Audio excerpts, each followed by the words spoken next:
O vídeo já vai começar, mas antes, não se esqueça de se inscrever e ativar as notificações.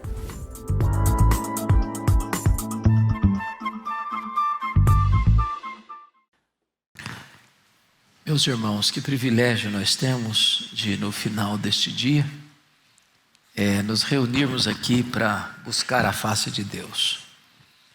Eu quero compartilhar com vocês o texto que está em Romanos capítulo 5, versos de 1 a 11. Peço que você abra sua Bíblia desse texto e mantenha sua Bíblia aberta nesta passagem após a leitura.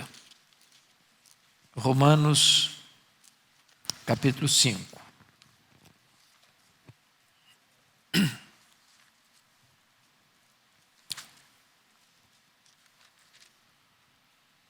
Está escrito o seguinte: justificados, pois, mediante a fé, temos paz com Deus, por meio de nosso Senhor Jesus Cristo, por intermédio de quem obtivemos igualmente acesso pela fé a esta graça, na qual estamos firmes, e gloriamo-nos na esperança da glória de Deus. E não somente isto, mas também nos gloriamos nas próprias tribulações, sabendo que a tribulação produz perseverança, e a perseverança experiência, e a experiência esperança.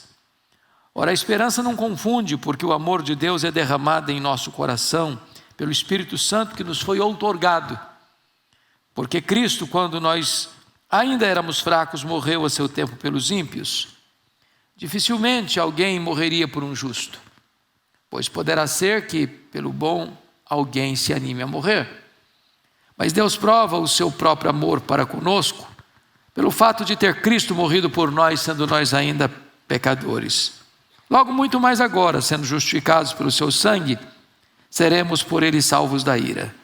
Porque se nós, quando inimigos, fomos reconciliados com Deus mediante a morte do seu Filho, muito mais, estando já reconciliados, seremos salvos pela sua vida.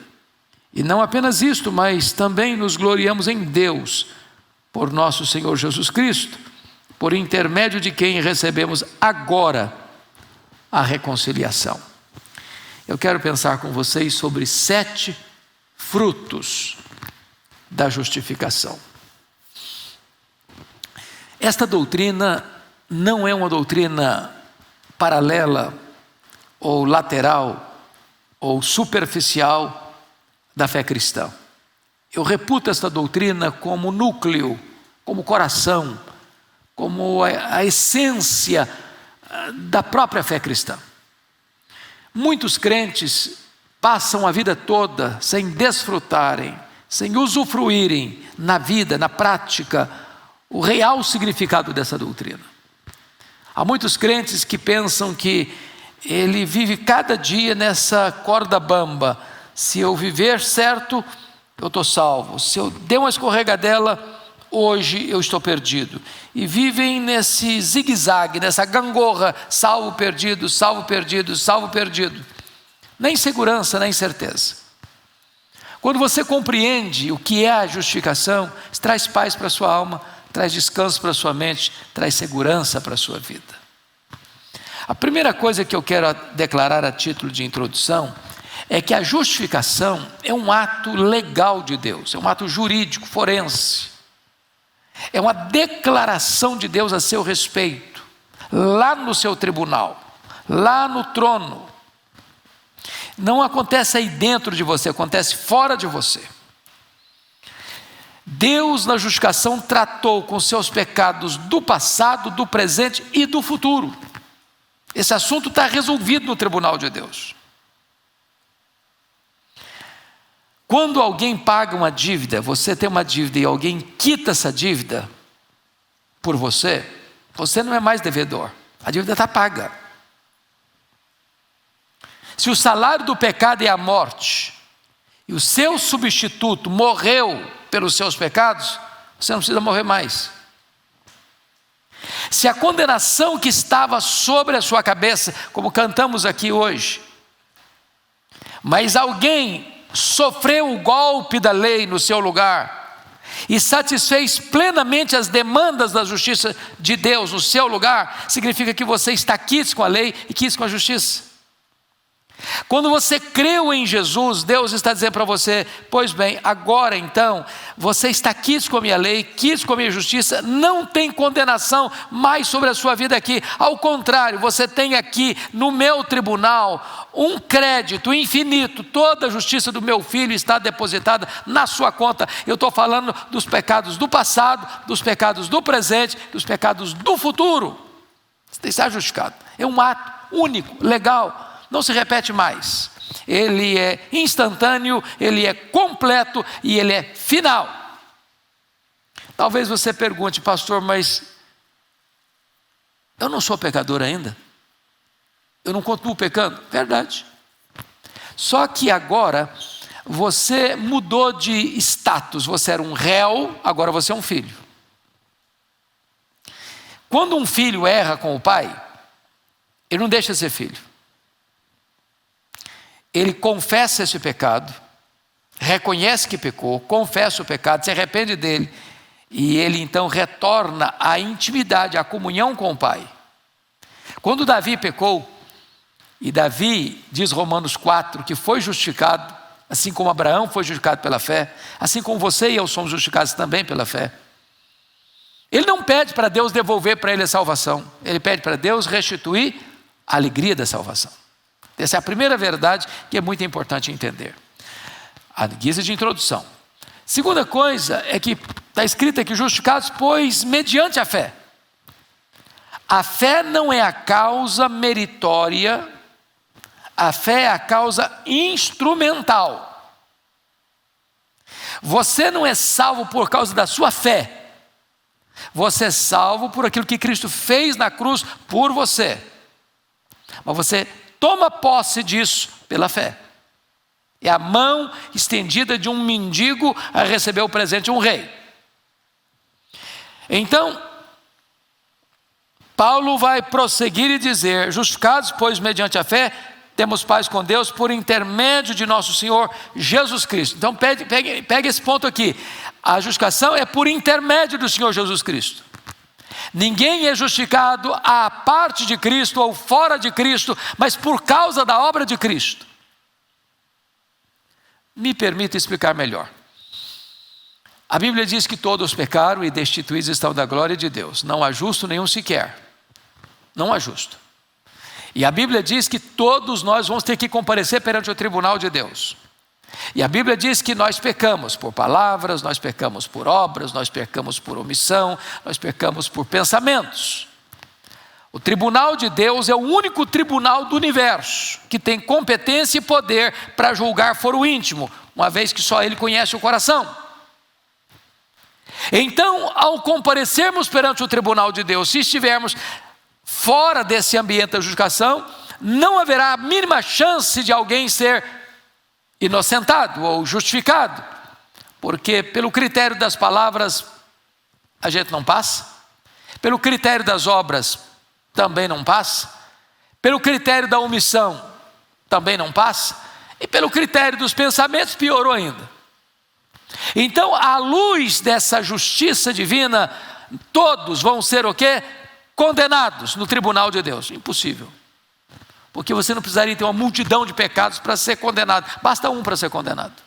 Porque o padrão que se exige é justiça total, é perfeição plena. E ninguém é perfeito. Ninguém é justo. Portanto, estaríamos irremediavelmente condenados. É por isso que Deus providencia um substituto. Porque Deus não passou por cima do seu pecado, Deus não fez vistas grossas com o seu pecado, Deus não jogou fora e botou de lado a sua justiça, a sua santidade. Deus não pode deixar de ser Deus. Então o que Deus fez? Para ser justo e justificar o pecador, Ele mandou o seu Filho Jesus como seu representante, como seu fiador. E Cristo assumiu o seu lugar. Ele não foi para aquela cruz como um mártir. Ele foi para aquela cruz como seu representante. E a Bíblia diz que Ele morreu pelos nossos pecados, segundo as Escrituras, foi sepultado e ressuscitou, segundo as Escrituras, para a nossa justificação. Então, quando você crê em Jesus, você é declarado justo diante do tribunal de Deus. Isso não significa apenas que seus pecados foram perdoados, significa mais, significa que além dos seus pecados serem perdoados, você tem um crédito infinito diante do tribunal de Deus, toda a justiça de Cristo depositada na sua conta. É a doutrina da imputação. Agora, quando você entende isso, agora você tem 7 frutos, resultado disso. Primeiro fruto, olha aí comigo por favor, versículo 1.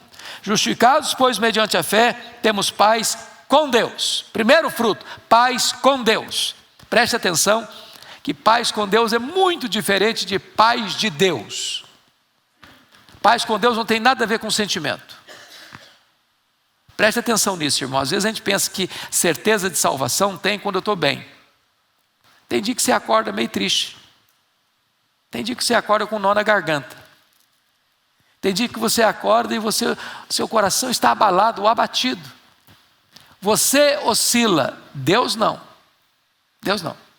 O amor de Deus por você é o mesmo, a obra de Cristo é a mesma, a sua justificação não foi abalada, não foi comprometida. Paz com Deus significa um novo status, um novo relacionamento. Você foi reconciliado com Deus. Nada nem ninguém pode mudar essa condição. Isso é paz com Deus. Você pode estar triste, você pode estar alegre, você pode estar doente, você pode estar com saúde, você pode estar com dinheiro, você pode estar sem dinheiro. Paz com Deus não é sentimento de coração, é uma posição que você recebeu, você foi reconciliado com Deus. Isso é final. Segundo fruto da justificação, veja comigo aí, versículo 2. Por intermédio de quem, ou seja, de Cristo, obtivemos igualmente acesso pela fé a esta graça na qual estamos firmes. Então o segundo fruto é acesso à graça. Esse acesso à graça não é como a paz com Deus. Paz com Deus aconteceu uma única vez, não repete mais, aquilo é a sua mudança de situação. Acesso à graça é algo diário, dinâmico, constante, que você desfruta todo dia, toda hora, em qualquer lugar, em qualquer circunstância. Você tem livre acesso a esta graça.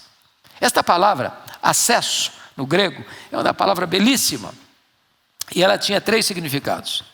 Primeiro, significava introduzir alguém na presença da realeza.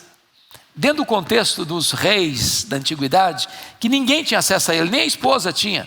Só o filho primogênito, o herdeiro do trono, que tinha livre acesso a ele. Pois bem, você tem livre acesso ao trono da graça. O caminho está aberto. O seu irmão mais velho entrou por você, e você é filho, e você tem livre acesso à presença de Deus. Você fala com ele na rua, você fala com ele no hospital, você fala com ele no seu escritório, você fala com ele na sua casa, você fala com ele quando você está na praia, você fala com ele quando você está viajando, em qualquer circunstância, você tem livre acesso, a linha não está ocupada, e não precisa marcar com antecedência com a secretária, porque não tem secretário, ele está 24 horas disponível para ouvir você e atender você. Livre acesso à graça. Esta palavra significava também aproximação do adorador no santuário, no Santo dos Santos para adorar. Você é adorador e você tem livre acesso a Ele a qualquer hora para adorá-lo. Mas essa palavra significava, em terceiro lugar, um porto seguro para você atracar o seu barco. O mar pode estar revolto, mas você tem entrada firme e segura, um porto seguro para a sua alma. Você tem livre acesso a esta graça. Esse é o segundo fruto. Vamos ao terceiro fruto da justificação. Olha aí comigo, versículo 2. Ainda. E gloriamo-nos, a parte B, e gloriamo-nos na esperança da glória de Deus. Então o terceiro fruto é a expectativa, ou a garantia, ou a certeza, ou a segurança da glória. Oh, irmãos, todas as religiões do mundo deixam você um grande ponto de interrogação com respeito ao futuro. Não tem certeza, não tem segurança, é inquietação, é medo, é desespero. Se você pega um indivíduo que é um materialista, ateu, ele diz: morreu, acabou, é matéria só, acabou. Que esperança tem nisso? Se você pensa no espiritualista, ele vai dizer para você, olha, não, você morre, desencarna e encarna de novo, e reencarna de novo, e morre, desencarna e reencarna, e vai, e Jesus deixou claro, que é nascido da carne é carne, vai continuar sendo carne, não importa se 1000 vezes é carne, não tem esperança não.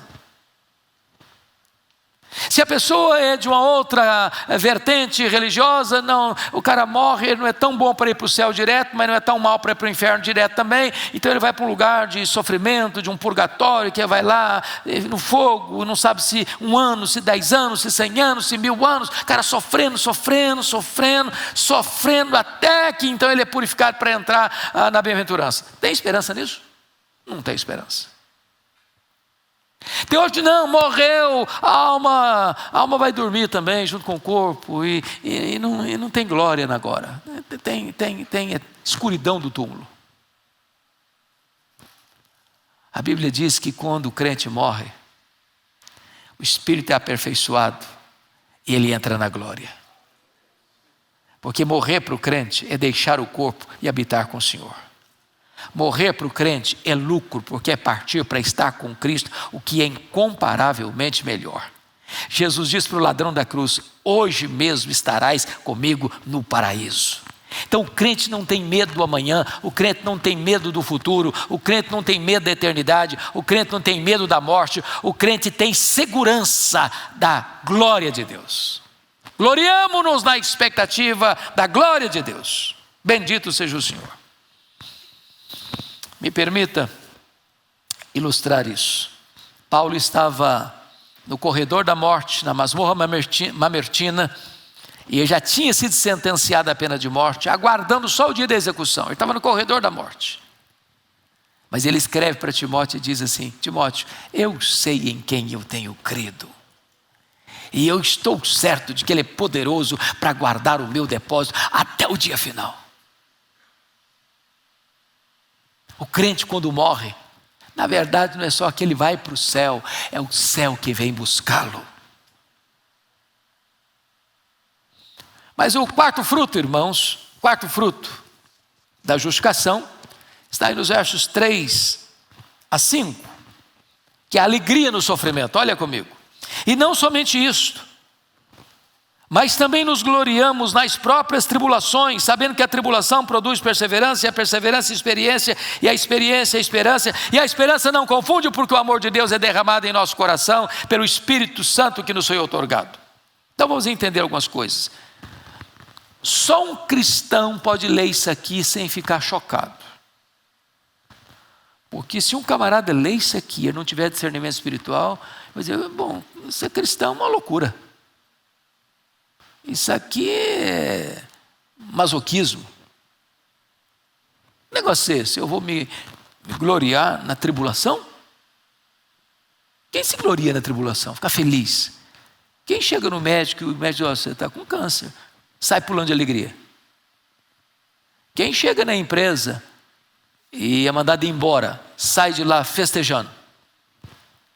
Quem estuda e rala o ano inteiro para fazer um concurso e não passa, e sai de lá pulando de alegria. Quem faz a prova do Enem e leva pau, sai de lá alegre. Não, que negócio é esse? Nos gloriamos nas próprias tribulações. A palavra tribulação no grego é ser esmagado por um rolo compressor.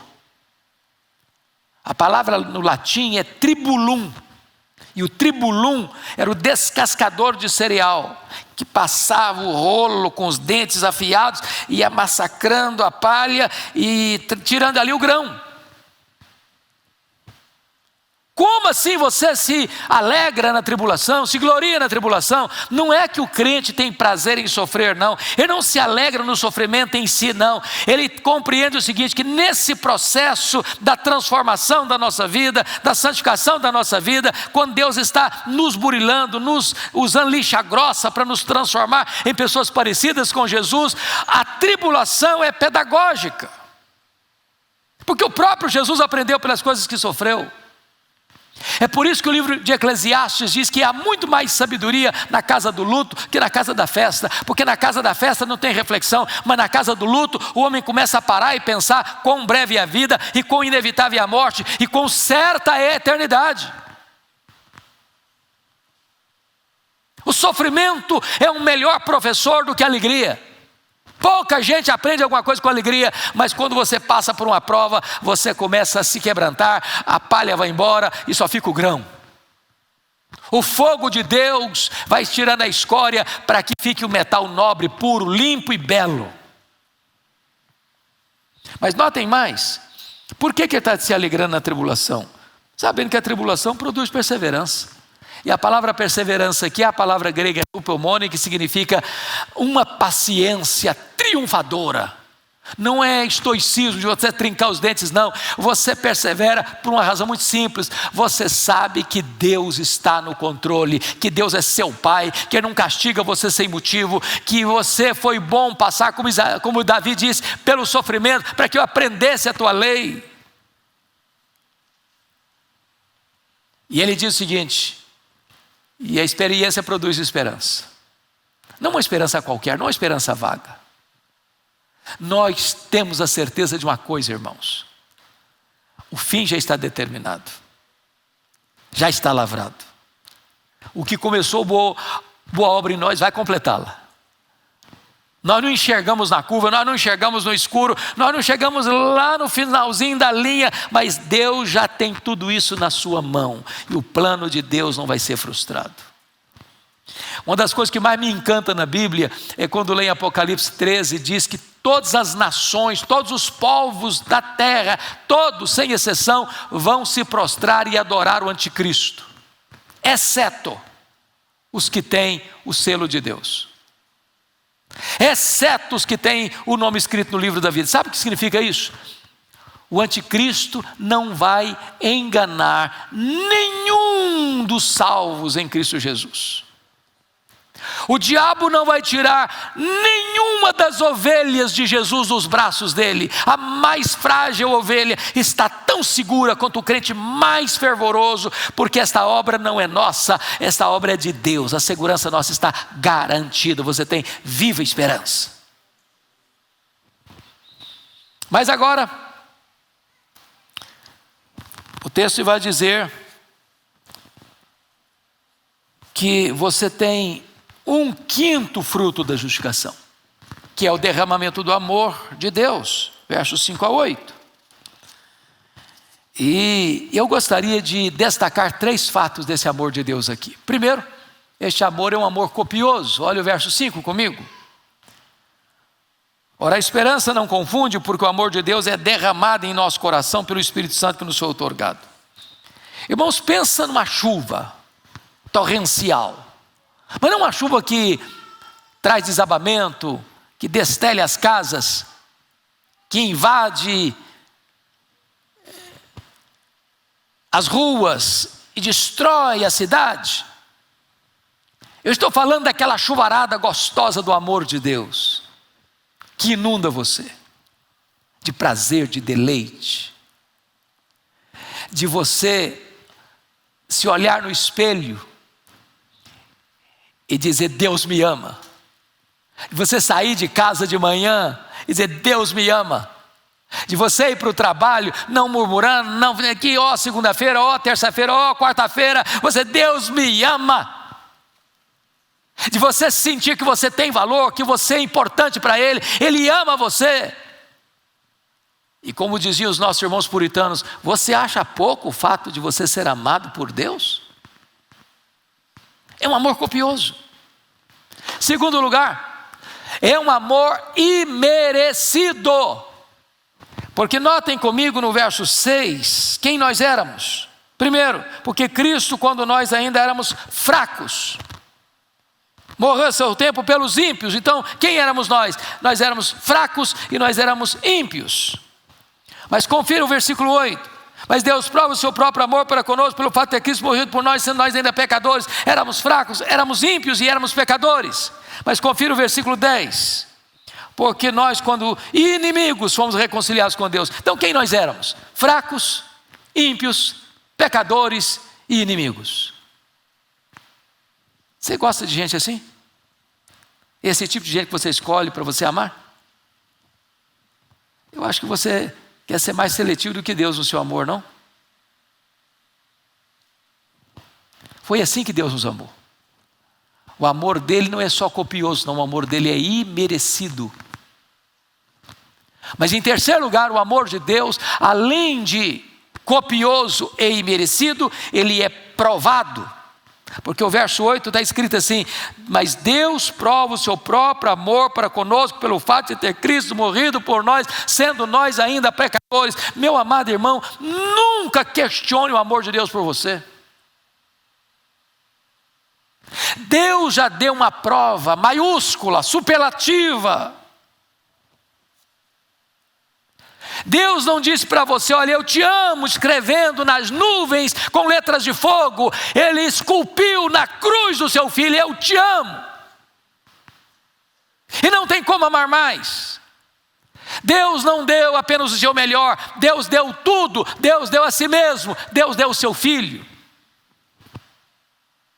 Ele não poupou seu próprio filho, antes por todos nós o entregou. E Paulo pergunta: dificilmente alguém se disporia a morrer por um justo, porque talvez por um justo alguém se anime a morrer, mas Deus prova o seu próprio amor para conosco pelo fato de ter Cristo morrido por nós, sendo nós ainda pecadores. Sexto, fruto da justificação é a certeza da glorificação. Confira comigo aí os versos 9 e 10. Porque se nós, quando inimigos, fomos reconciliados com Deus mediante a morte de seu Filho, muito mais, estando já reconciliados, seremos salvos pela sua vida. Veja você que nós fomos salvos, reconciliados, justificados pela morte. Mas Cristo continua lá no céu, trabalhando por nós, intercedendo por nós, como nosso supremo advogado. E agora, você não apenas foi justificado, mas você tem a segurança e a certeza de que você será salvo pela sua vida, no sentido da salvação completa, da glorificação. Irmãos amados, essa é uma verdade que está patente nas Escrituras. O fim da linha é a glorificação. Teremos um corpo semelhante ao corpo da glória do Senhor Jesus. Nós estaremos lá para sempre e sempre e sempre e sempre. Não apenas no céu, mas no trono, reinando com Ele.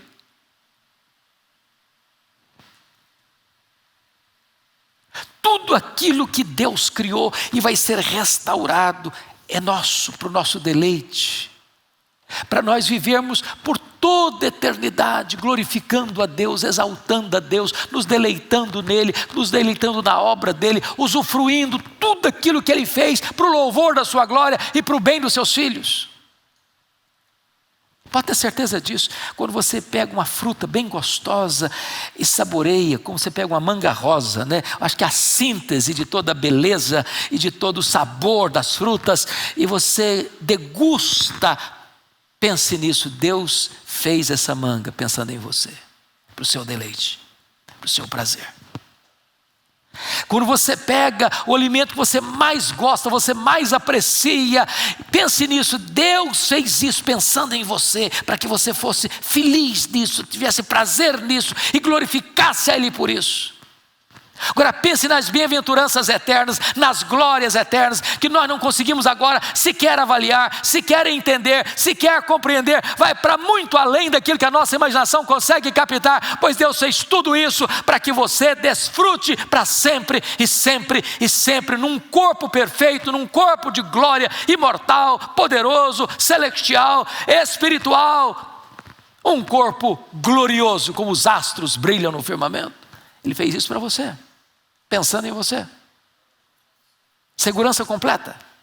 Mas finalmente, sétimo lugar, sétimo fruto da justificação é a alegria em Deus. Olha o verso 11 comigo, por favor. E eu peço que você fique em pé agora para nós encerrarmos. Você pode ler o verso 11 comigo? Vamos juntos? E não apenas isto, mas também nos gloriamos em Deus, por nosso Senhor Jesus Cristo, por intermédio de quem recebemos agora a reconciliação. Eu já havia dito lá atrás, no verso 2, nos gloriamos na esperança da glória. Ele já havia dito lá atrás, no verso 3, nos gloriamos nas próprias tribulações. Mas agora, em terceiro lugar, ele diz no verso 11, nos gloriamos em Deus. Deus, na verdade, é a fonte da alegria. E é na presença dele que tem plenitude e alegria. Deus é a minha grande alegria. E eu queria que nós encerrássemos pegando carona no que disse o profeta Abacuque. E eu queria que você abrisse lá em Abacuque. Abacuque é um profeta menor, está depois de Naum, está antes de Sofonias.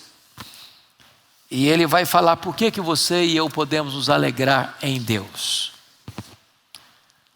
Capítulo 3 de Abacuque.